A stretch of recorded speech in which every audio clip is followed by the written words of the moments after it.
Welcome to the Sanctuary Podcast.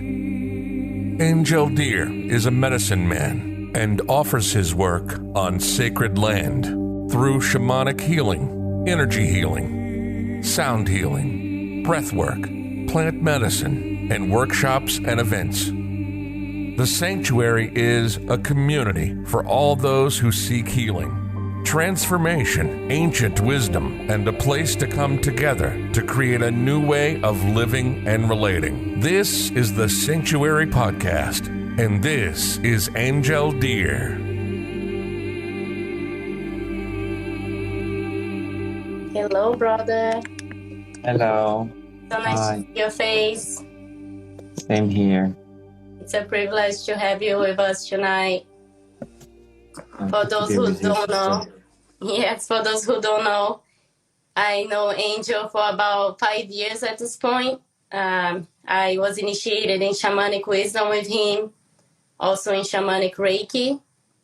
And he's a caretaker of an amazing land called the Sanctuary in New York. If you have a chance, please go visit his land. It's a piece of paradise on this earth. Thank you, Angel. Thank you.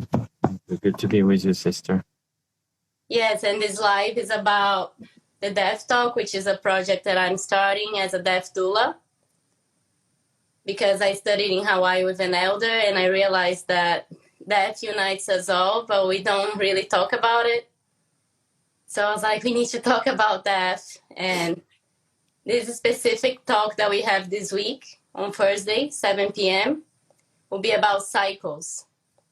And when I was meditating about who was the perfect person to join me and bring the wisdom to the community, you are the first one on my head and my heart. So thank you, Angel, especially because you practice permaculture on your land. So I guess if you have anything to say about yourself or about the Sanctuary to the people who are joining us tonight. I'll also be recording this conversation to be on a podcast soon, so more people have access to this knowledge that we'll be sharing with us tonight. So once again, thank you. Thank you. Well, I need to be careful what I said and if it's recorded. You're on the web now. Yeah. Anyway, I think, it's interesting because I was thinking about it as I was, as you invited me and I was preparing it. And, walking this path, walking with those ancient ways, what we call shamanism, it's such an overused word now, like shamanism. So I don't really like it personally, but for lack of a better word, that's what we're going to use, I guess. But it's all very much about being in alignment with cycles of nature, with our own cycles, right? Because we're part of it. And, if you're born as a native person, in many native languages, there's not even a word for nature. Right? It's not something you can separate from your own experience, right? Because you're living it and you can't separate the I from it. That's how deep it is embedded in the culture. And therefore, I don't think it's ever questioned if we are in alignment with the cycle of nature, right? That includes life and death, obviously, but that includes the seasons and the day and the night and all the variation inside of us, even our libidos, and, any things that is moving us, our desires, our passions, they're very cyclic, right? Yes. We have moments where we might feel really good and very creative, and there's moments where we might feel very inwards and not wanting to birth anything, right? Being more in an inward state, which is the case for me at the moment in the winter. It's very much a state where I slow down a lot. And if we can align ourselves, I think, with those greater cosmic cycles, the cycle of nature, the cycle of the seasons, the cycle of the day and night. I think a lot of the things that we are challenged with take care of themselves, right? Because Yes. nature has embedded naturally period of rest, time for decay and death, time for rebirth. It's all in the cycles. And I think we are the only species that question the value of part of the cycle, right? Yes. I know even people that don't like winter, or they don't like rain, or they don't like when the day is like this or like that, right? We're very reactive to somehow something that doesn't match our inner experience, right? And in a culture that always want to grow, always want to burst something, always want to go fast, I feel that anything that's downwards, like dying is one of them, right? It's like we're going down, right? And we're going to go down into the ground, decaying, slowing down, not producing anything, being instead of doing, feeling our bodies, right? Instead of just talking. All of the things, we fight them. I personally believe that's why most people have a very hard time with winter season in general. It's not just the low light and that it does on our hormones. I think we're not comfortable with the slowing down. We're just not comfortable with sitting. We're not comfortable with just not doing anything, And for me, that's, hyperactive and always doing things. For me, it's a challenging time, Yeah. And I need to really see what's there. And why do I refuse that? Right? What is it that is so triggering to me that I don't want to be like everybody else on my land, right? Like the deers and the birds and the trees and, all the other life forms. And yeah, it can be pretty daunting, I guess, to face it, right? Well, I'm dying. You are dying, right? We're all dying a little bit every day. Yes. And, I'm turning 50 this year at the end of the year. And yeah, it's bring questions, right? It's like this midpoint. I mean, it's, it's in my head, right? Because who knows? Maybe I only have 5 years more to live, or maybe I have 50 more, or more than 50, right? But yeah, because of our culture, I think, and the things we are, living in all the time with, it can bring a lot of challenge to be confronted with these cycles and to allow them, right? I think when it comes, I know you do a lot of tantric work and, you work with sexuality. I think when it comes with sexuality, it's the same thing, right? There is a lot of expectation in our world. There's expectation for women, there's expectation for men, right? About how we should express our sexuality or how sexual we should be or not be. There's a lot of shame, that is entangled into that.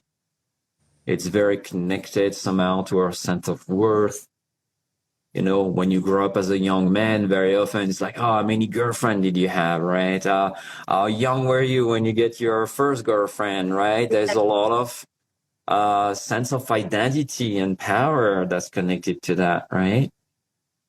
But for many people, sexuality is very more complex. It's not a man and a woman. It's more diverse. It might not be even another partner, right? It could be just with the self. And I think, once again, when you look at nature, it's cyclic, right? There is species that reproduce at a certain time of the year, and then the rest of the year they don't, right? There are species that are way more complex sexuality than what we think two genders are about. There's even species that change sex, over time. They go from one gender to another one as they grow up. So for me, I think, permaculture, which is this idea to really observe the cycle of nature, the cycle of water, the cycle of the sun, the cycle of air, all those cycles, right? And see how the land is in harmony with them and work with the cycles instead of against them, right? Yes, there's so much wisdom in that. So I think that's pretty much what this work is all about. And even with life and death, it's like, well, I can fight it, right? We can look for the cure for living longer. I think we are living longer than we have ever lived, right? As human beings, but do we live better? I think we don't die from aging now anymore. We die from disease. I was reading an article about that, right? I remember my great grandparents, was little, but I got a chance to know 3 of them. They just died in the bed, right? Yes. At home from old age. And now we're dying from disease, right? Because we have prolonged life a lot. People are not allowed to really die, right? I think there's a lot of medicalization around death.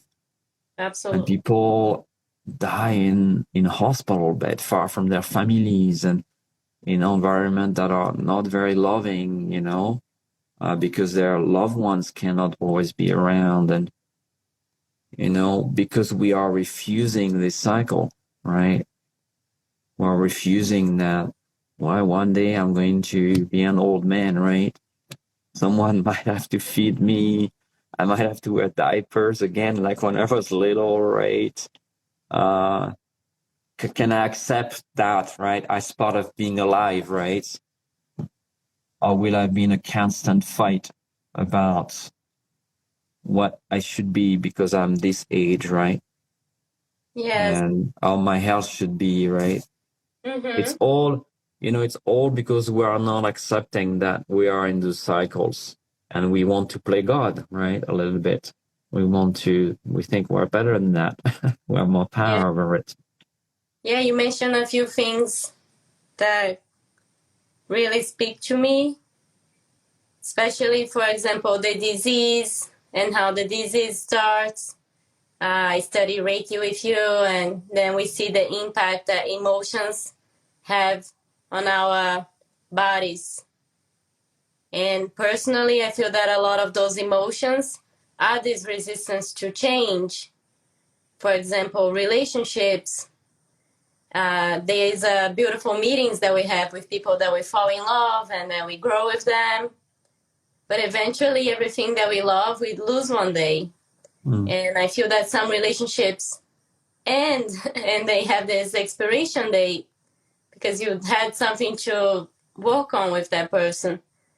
But then because of the resistance, this creates a lot of those emotions that's psychosomatic.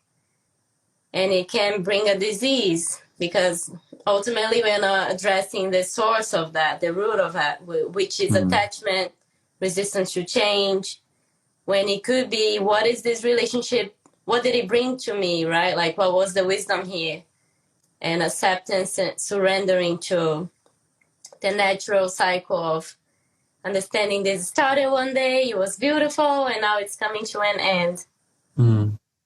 So, yeah. And I think it's not always, love, right? Like, relationship might come to an end, but love might not. I personally think that when we truly love someone, there should be a level of non-attachment about them being in our lives or not, right? I mean, obviously it's better, right? If we love them, we want to get them close and we want to be with them, right? But I think the ultimate proof of love has to be unconditional. And if that person one day wants to live something different, wants to live another life, want to experience something different, I think it should be our greater love, this more God type of love that bless them on their path and let them go, right? Allow them to keep evolving, right? To keep going through their cycle, to not blocking them because of our personal agendas, right? And listen, we're going to be heartbroken by it, right? And I'm not saying it's easy, right, to do that, to live from that place. But yeah, if we see it as a property, or if we see that connected to sexual, physical intimacy, then we might get very confused about what love is about. In fact, the people we love the most in our lives, we never had sex with them, right? Yeah. Usually, right? It's our parents, it's our children, it's our closest friend. You know, it's really, when you think of that, right? I adore my parents, right? Obviously, there was never any sexual intimacy then, but the love is so big, right? Yes. So I need to be careful when I let go of someone, right? When we're talking about relationship, to think that because that one component is gone, that the love is gone. In fact, that's not really true when you think of it, right? The love can be even bigger, I believe. It can be different. It can transform. It can evolve, right? Mm-hmm. Because love also has its own cycle, right?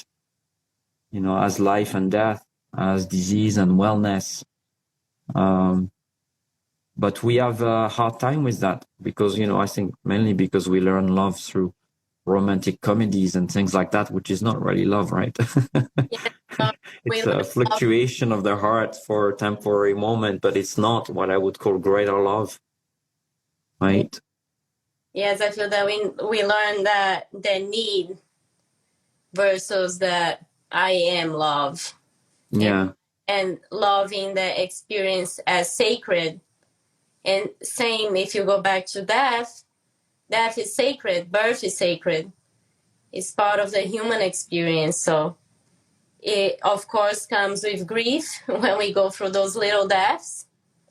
We have this big cycle, right? Like when we are born and we ultimately die. But throughout this big cycle, we have many, like you said, night and day, seasons, relationships, going through school, graduating. It's just a wheel. And you mentioned something about how we live longer now. And I guess my question to you is, what do you think about intentions when we are beginning a new cycle? And also, if you have any practice or any awareness that you bring with the intention to have longevity in the cycle. Because nowadays we know, for example, that when it comes to our human body, epigenetics already proved that with intention and actions, we can live longer and better with quality of life. And I believe that if we have intention in longevity in our relationships or any cycles, anything that we are doing, we can create this beauty within and outside. Yeah, I mean, for sure, you know, one of the biggest cause of death in our modern world is stress, right? Anxiety, stress, because we know now with science it creates oxidations inside the body, right? And it does something to our chromosomes. It shortens them a little bit every time we're stressed, right?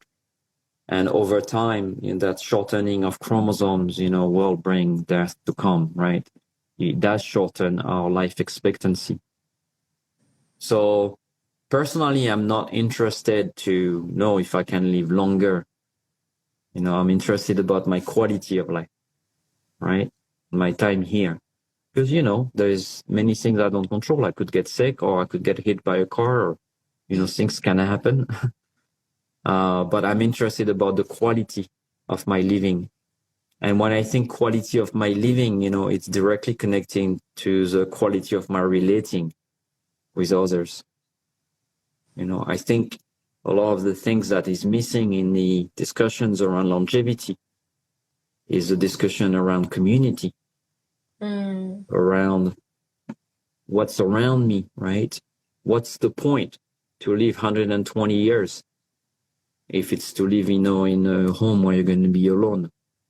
Or if it's to live on a planet that's unlivable, or, you know, it's to live in conditions that for you to achieve that length, it means many others need to suffer because of the technology that is maybe needed for you to live that long, or the resources extracted for you to live that long. So I think we need to be careful what we're already calling in our lives, our intentions in general, right? What are they about? Are they coming from a place of selfishness, of fear, of greed? You know, I think most people have good intention. You know, it's not that I'm saying most people are greedy or selfish, but sometimes we have intentions that we don't always realize their consequence on others. You know, what does it mean for the rest of the world? Me living that life or having that intention, right? So living well is more important than living long, I think. Yeah. And living well together, that we all live well, I think is way more important than for some individual to live longer, right? Yes. And I think today, you know, in the world, there is, maybe the average life expectancy has increased, but there is massive disproportion, right? There's a lot of children and kids or people that, well, not going to go see adulthood, right? Or are going to die pretty young because of society, right? Of stress and anxiety and violence and inequality, right? So that's what I'm more interested when I think about my intention, you know, is also turning them towards the collective, because if we accept to be a feeling being, which we should, because that's what we're designed for, right? Mm. Your suffering, sister, suffering of my brother in the forest in the Amazon, it is mine. It's not just their problem. It's not about me saving them and helping them. No, it's family, right? We are part of this, right?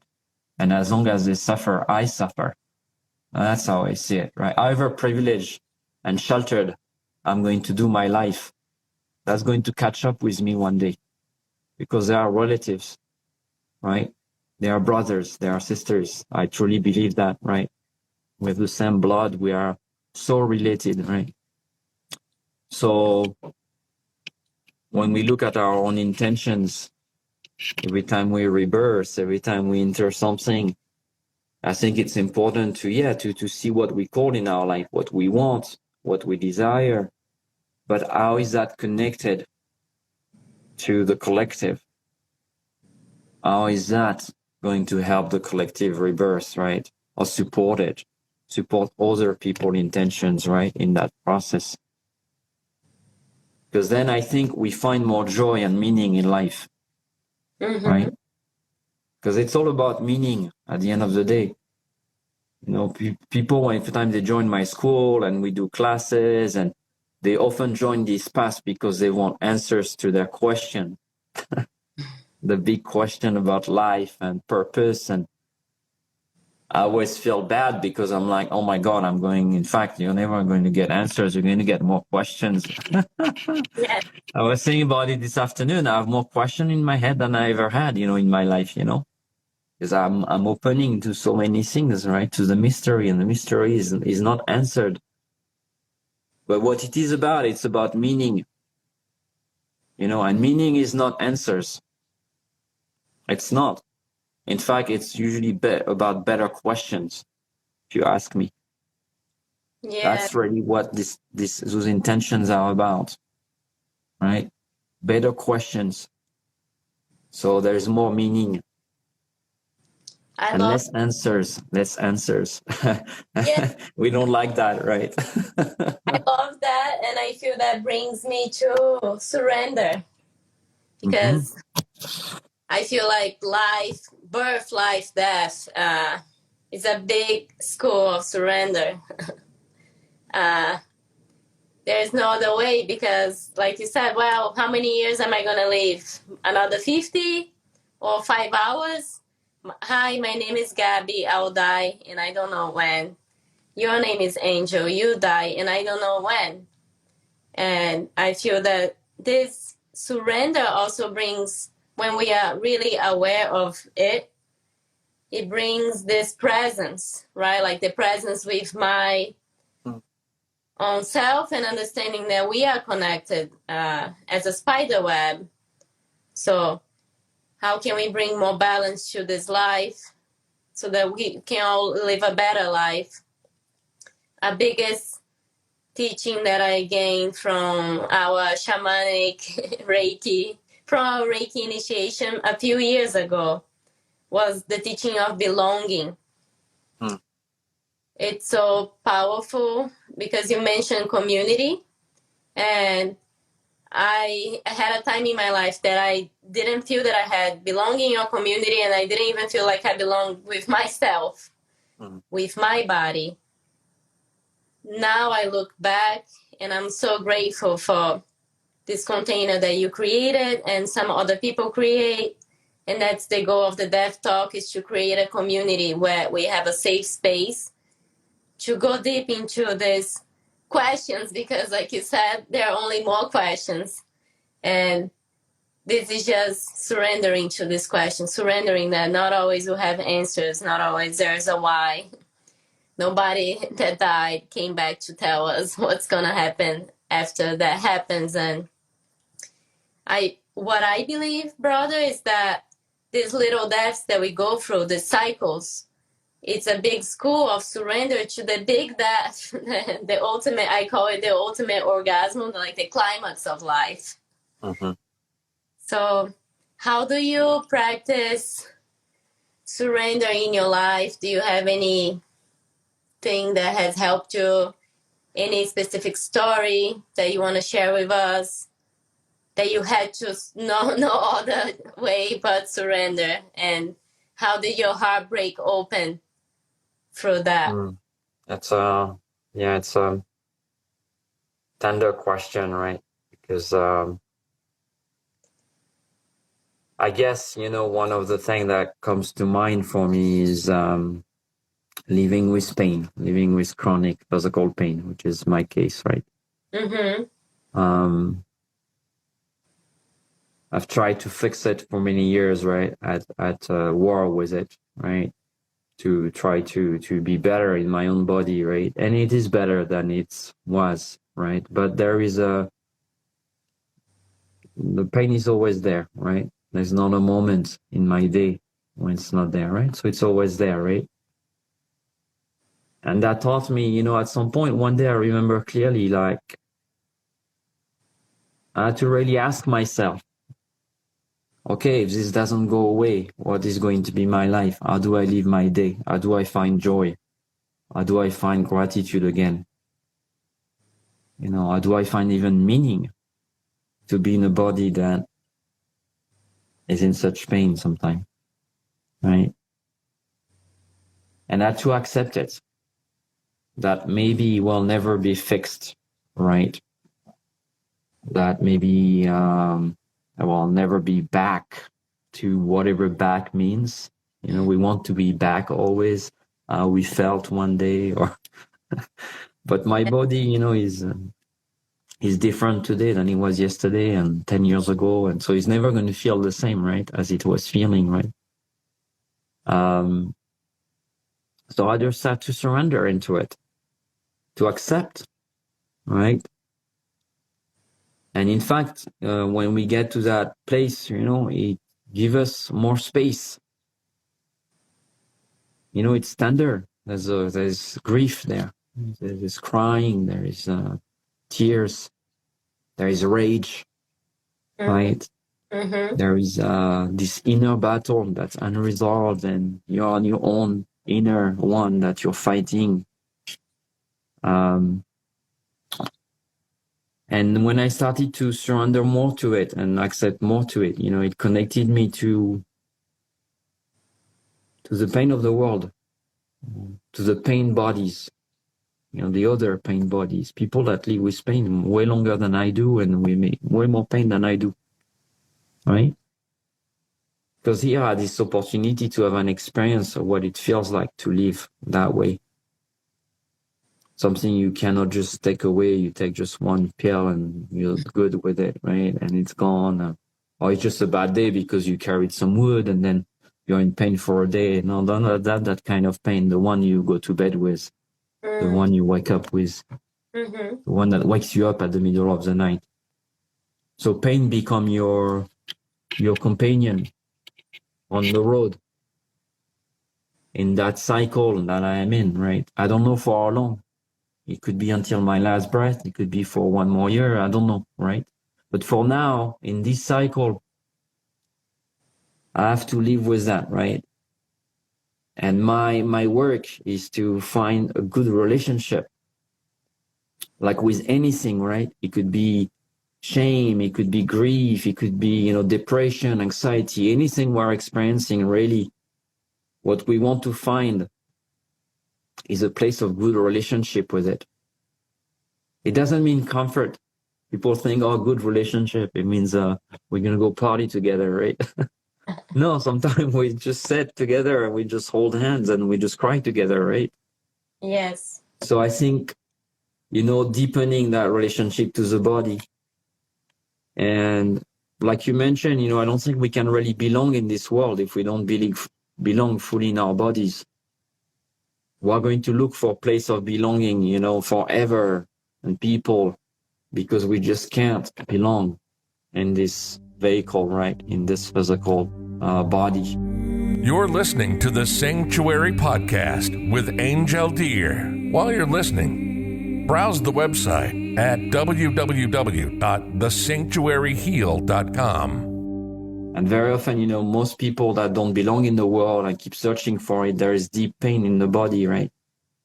And being with ourselves alone for a very long time. But when I mean alone, right? Mm-hmm. I don't mean in a city where you go to the cafe and then you do this and you do that and then you go back to your apartment alone. No, I mean alone. Like really a state of deep aloneness, right? To find those missing parts, to find those pain points, and to see if we can live with it, right? And yes, there is battles, there are so many moments, with my pain where I was on the ground, right, in a baby position, crying, screaming for hours sometimes, days. And nobody can help, right? Nobody can really help me, right? Nobody can feel what you're feeling. Yeah, nobody can feel what I feel. It's nobody's job, right, to do that. And I can go and complain and tell the world about it, right? And even I'm careful when I share about it because I don't share for people to feel sorry for me, right? Mm-hmm. Or feel bad or say, oh, Andrew, I'm so sorry you're going through that, I'm not sharing for that point of view, right? That's the thing I need to live with, right? And we all have something that we have to live with, right? And can I find a good relationship there? Can I still find enough energy to be in connection to the world, to other people? When this take me in so deeply, right? How much do I find energy to come out? So the surrendering is to be with this unanswered question and to trust that somehow there is meaning. But also I feel, in surrender, very often people we think of surrender as a state of doing nothing. I think it's a very active state. It's not passive. Surrender, you're very present. You're doing really deep work, right? I was present, was moving, and I was internal and all of that. I had to surrender to the pain, but not just like, okay, whatever, do whatever you want to my body. No. I'm with you here. It's like in meditation. I don't sleep, right? I'm meditating. I'm keeping my consciousness, my awareness with my center, with my heart, with my light. But I'm active, right? I'm not passive, right? So I think we talk a lot about surrender in the world, just surrender to it and let it be, but we have to be careful that it's not passivity, detachment. There is nothing about detachment in surrender. Not in that sense, right? Because if not, I renounce the world, right? I do nothing. Well, whatever, just surrender to it. It's what's happening in the world. It's what's that. And then we become very passive, right? And we can look at atrocities going on and say, things will pass. Things will change, right? Sometimes you hear that. Yeah. I think we have a role to play, right? But we need to be able to have this center connection first. So when we act, we're doing it from the right place, right? From a place of wisdom and connection. Yes, and you mentioned the grief that comes with this experience, for example. And something that I say is that grief comes in waves. I personally feel that some grief will never leave. It's hello, my old friend. There's a day that I'll wake up and I'll feel it more. Maybe I'll listen to a music that's gonna remind me of a moment, and then boom, I'm hit with that wave. And birth, for example, childbirth is like learning to breathe through that contraction, learning to breathe through that wave, accepting that that's a wave that's coming.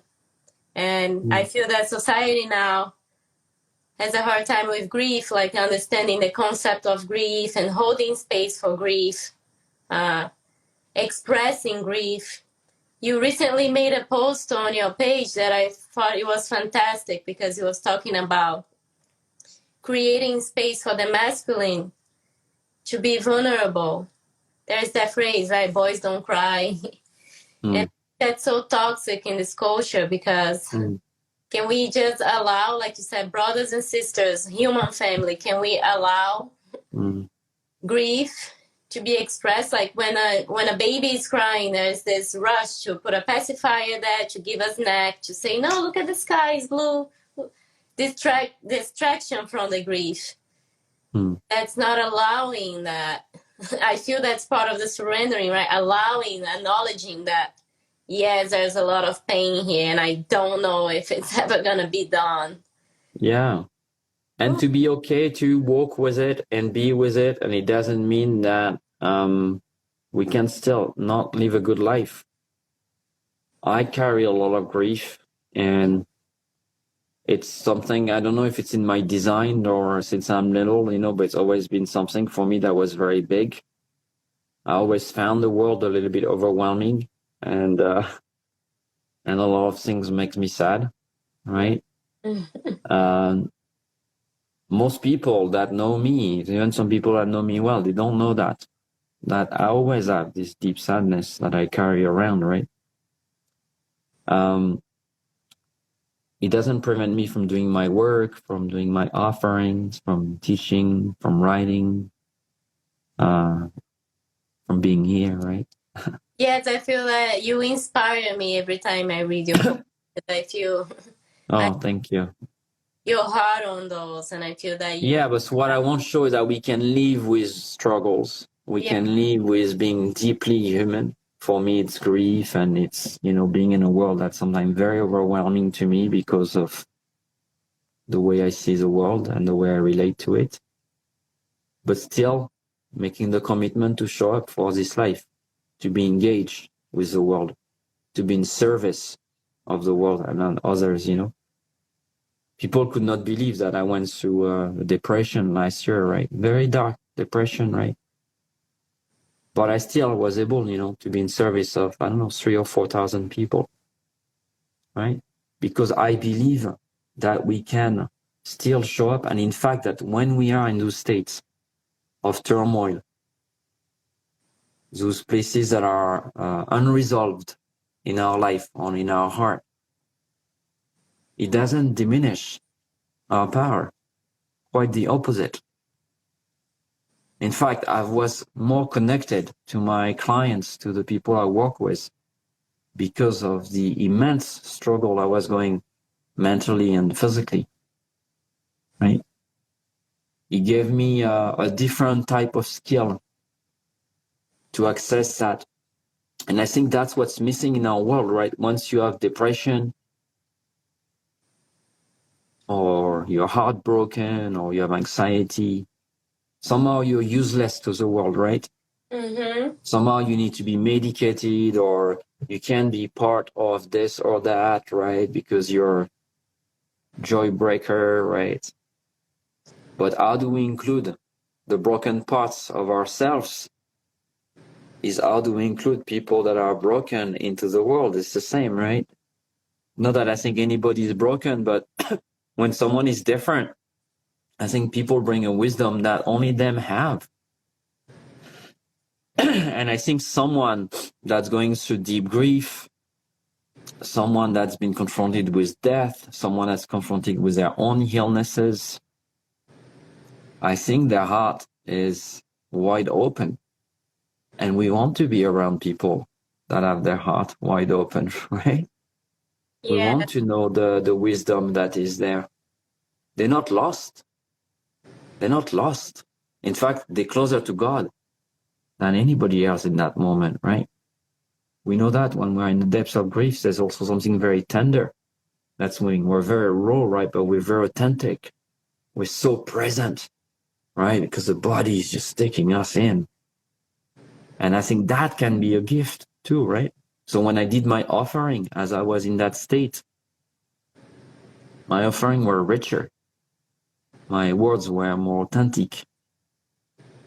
And I had to go through the layers of shame, of what people might think, right? All the things I was telling myself, right? Oh, what a teacher should be. If you're a healer or a medicine person, you should always be that way, right? So I had to go through all the stories that were going through my mind, you know? And those stories, they were creating suffering, right? Because I was forcing myself out of that state. I had to heal. I had to be better. I had to show up with a smile. Well, this is very violent. Yes. Towards myself. It's very violent when we do that, because guess what? That's what the world does to us, right? And when I decided to surrender and say, you know what? Yeah, I'm just going to show up with this and see what happened. Nobody ran away. Nobody laughed. People were like feeling more connected and say, wow, I don't know what's going on at the moment, but your prayer is deeper, right? I didn't always share what was going on, right? That I was maybe spending the whole week in my sofa because I could hardly move because I was so depressed, right? Because I don't want, it's not about being a victim or being looked at, oh, there's something special, because so many people goes with depression anyway and with illnesses, right?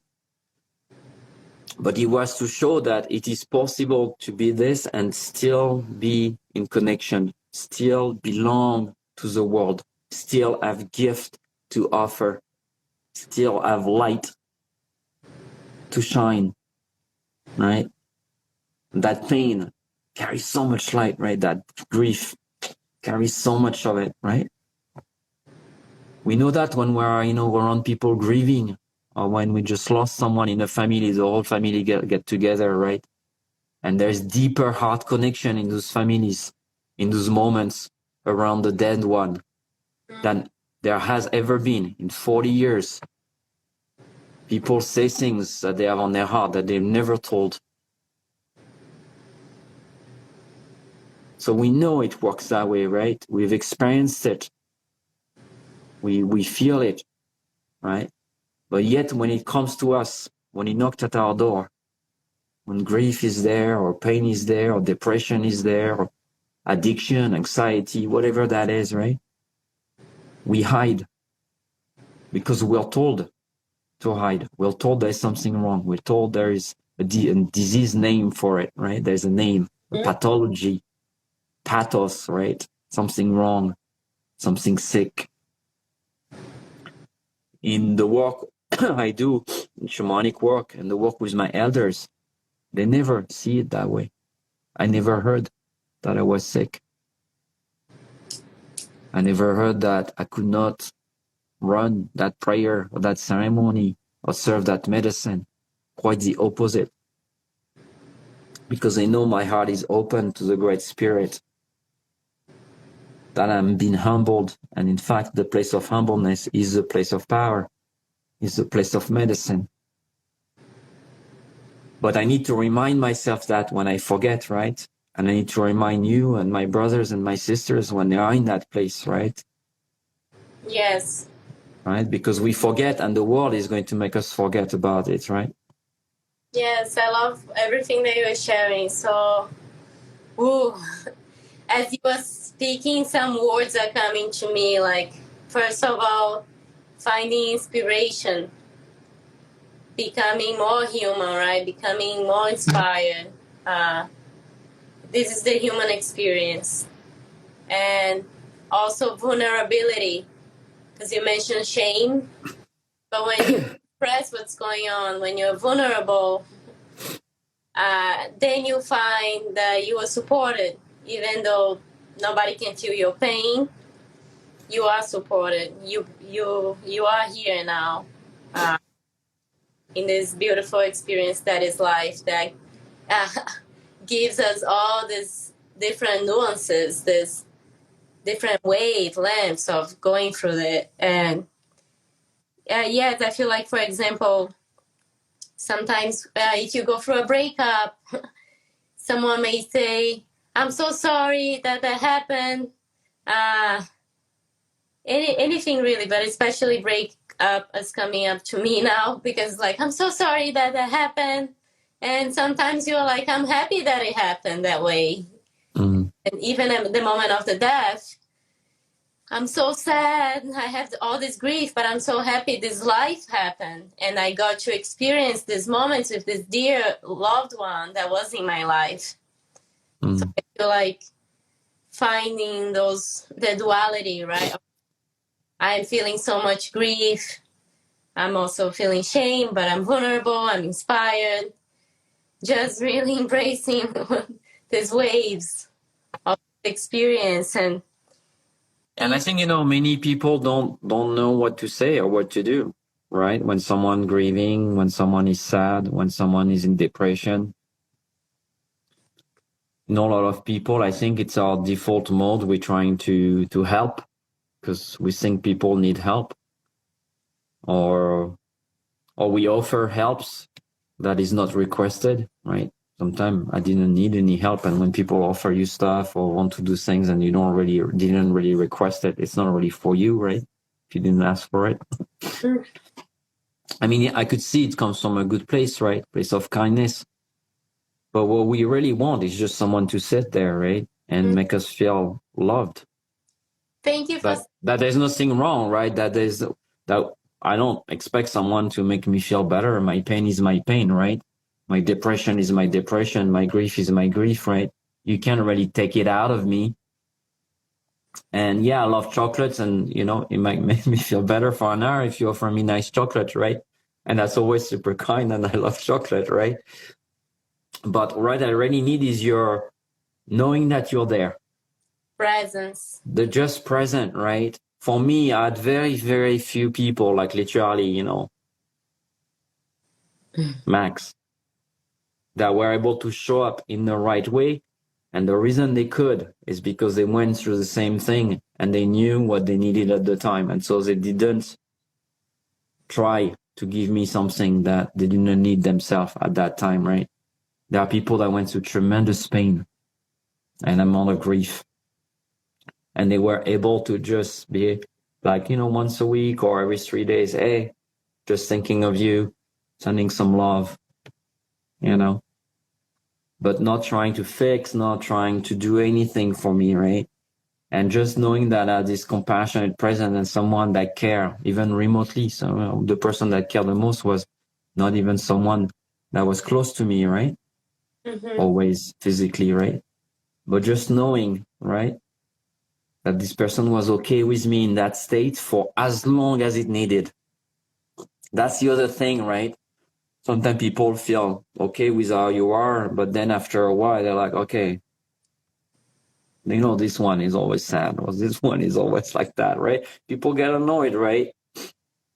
Because they want to put a timing to your pain, to your grief. Well, it's a year, right? You should be okay by now, right? Or it's been 6 months, right? Get over it. Right? And there's no timing to it. There's none, but my own timing, because we're all very different, right? And I think people that can honor your sacred timing, your sacred cycle, knowing that wherever you are in that moment is where you can be, and honoring you for being awake, for being with this in this moment, gives you permission to relax, to say, yes, this is not wrong. Yes, there is nothing sick about it. It's just a state I am in. And thank you, my brother, my sister, my friend, for allowing me to be in this, to be held, to still include me, to make me feel that I still belong, right? And traditionally, if we were to live traditionally in a village, in the forest or somewhere, that's how we would be included, right? We would not be put somewhere or sent somewhere, or, you know, we would be included in all the activities, right? Yes. Because we're just someone navigating something human, and that's okay. And right? Yes, I But feel that's difficult because we put pathology name on every state of human consciousness, emotional states. And most of the emotional states, if they are not somehow happy and joyful, are qualified as broken or something wrong with them, right? If there is no productivity anymore, like you are depressed and you're like that, same, you know, there is a name for it, depression or this and that, right? And those states are real. I'm not saying depression doesn't exist. But what I say is that it can still be, that person can still be included. In fact, should be included even more, because it's something that isolates you so much from the rest of the world that the things you need is belonging, is connection, right? A lot of people, you know, commit suicide because of depression, but it's not just because of depression, it's because they are alone, right? Because they're alone with their meds, right? But there is not really a community that knows how to do with it, you know? It's not that people don't want to be with people with depression, but very often people don't even know what to do, because we don't know in our culture what to do with people like that, right? yes, just like you said, being that loving awareness, just being present there. Yeah. And one element that I brought to my death talks when people experience the talks is a talking stick. And in those talks, we have moments of vulnerability that we share trauma or share a story, share some grief, and everyone in the circle just listens and then just says thank you. Because when you are with someone who is on a deathbed, all that they need sometimes, and most of the time, is just a loving awareness. It's just companionship. It's not being alone there at the moment of death. It's knowing that they matter. And not, it's getting out of the state of doing or fixing, going back to, I love you and I'm here and I see you. I truly see your joy. There is no shame in having cancer, in having chronic pain. It's something that is there, and I accept what it is, and I love you, and I'm here for you. Something that I learned a lot with the indigenous, with the elders, especially from Acre, the ones that I have been connecting mostly recently. In the ceremonies that we go through, there's a lot of healing and purging, and whoa, sometimes it's dance, but there is always music. They call Cantoria, the Hunikuin tribe specifically.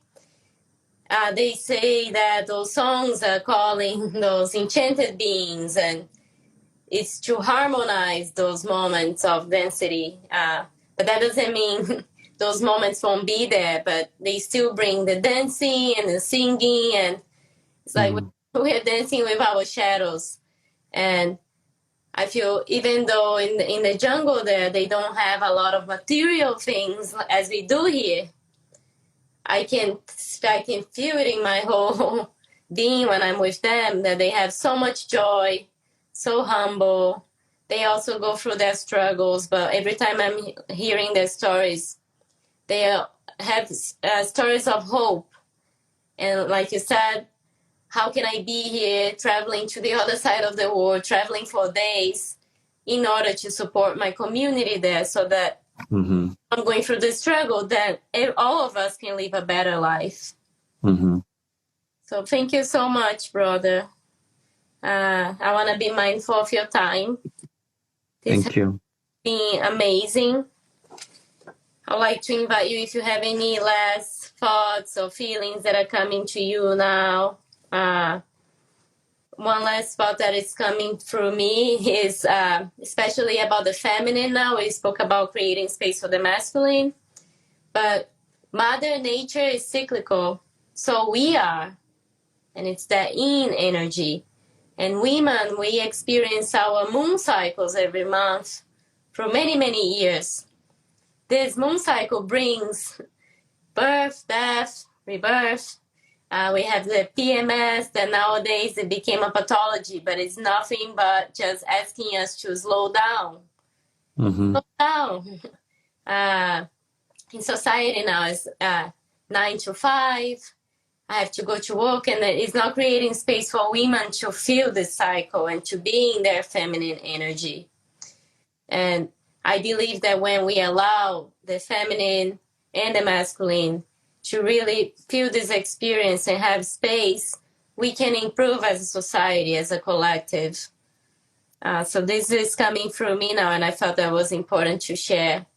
Yeah. And you know, I think I was reading online a few days ago that I believe it is Sweden, but I don't know, not 100% sure. But one of the country in Europe just allowed the first time off for women for their menstruation, for their monthly cycle. I think 3 or 5 days a month, if they wish to take time off, because they need to slow down, or they have, you know, PMS or, you know, symptoms, they're allowed to. And it's been inscribed into laws. And I think that the first law in the Western world, for sure, that is allowing that and recognizing it, right? And I was like, oh, that gives me hope, right? That gives me hope that there's a recognition that. And I think beyond the law, and, you know, because it's still part of the capitalist system, or everybody needs to work, but I think it's a proof that there is more listening to each other's right now, more capacity, at least in some place in the world, to understand that we're all different. We all have specific needs sometimes, right, based on what's going on. And it's not pathology. There's nothing wrong with us. And we need to make space for that in the corporate world, in the social world, in all of the worlds, right, systems we're living in. And that gives me great hope, right? That we do the same when people are overwhelmed, when people have depression, when people have addiction, right? That we stop treating it just like an issue, but in fact, an opportunity to understand the pain, an opportunity to understand each other's, right? An opportunity to belong better with each other's and therefore together. So I think, you know, obviously there is a tremendous amount of work to be done to get there. But I think there is a more and more discussion, you know, especially when it comes to depression, or when it comes to neurodiversity and ADHD, and, you know, many aspects of things that were seen, you know, as issues, and now are seen as maybe opportunities, skill set, things that in fact is people's special power, right? Mm-hmm. And I think if we can change the discourse about all those things and see them as superpowers instead of disease, I think the way we go through the cycles of transformation are going to be much easier, right? We'll still have to go through it, right? But it's going to be easier. It's going to be together. It's going to be softer, kinder, more loving, right? So that's, I'd like to finish with that, because that's really my prayer, you know, that we allow each other's own cycles, and we embrace them, and we give permission to ourselves, to each other's, to go through them. I have one last question for you. If you were to pass tomorrow, or I don't know when, but how would you like to, what would you like to do to your body? How would you like to go? If I were to die tomorrow? Yes. How would you like to go? Would you like to become a tree? How do I want to be buried, you mean, or things like that? Yeah, how would you like us to celebrate your life and bury you? Oh, well, yeah, I'd like to be buried in the ground, in the soil, I want to return to the earth and feed the little worms and the mushrooms and the trees. And I would hope people have a good party remembering me, have a lot of joy, and maybe they'll have tears too, but I hope people will remember some of the good time we had and be inspired to live every day because it's precious, right? Any specific tree that you like to be returned to? Oak tree. Okay. Yeah. For sharing your last wishes. This was amazing. Thank you so much, Angel. Thank you, sister. Thank you, everyone that was listening. It was a pleasure to be with you. And thank you, everyone that supported the conversation tonight. And much, much love to you all. Thank you so much. Much love. And I'll be saving this live so we can go back to it at those moments that we need. Thank you. Good night, brother. See you soon. Bye. Good night. You've been listening to the Sanctuary Podcast. Thank you so much for listening. Remember, we're a source of talks about spirituality, personal transformation, energy healing, shamanism, and earth-based practices. For more, visit thesanctuaryheal.com. On the website, you can find out about our events, our retreats, healing offering, our spiritual blog, and you can also register for the newsletter. Again, visit thesanctuaryheal.com. Till next time, this is the Sanctuary Podcast, and Angel Deer signing off.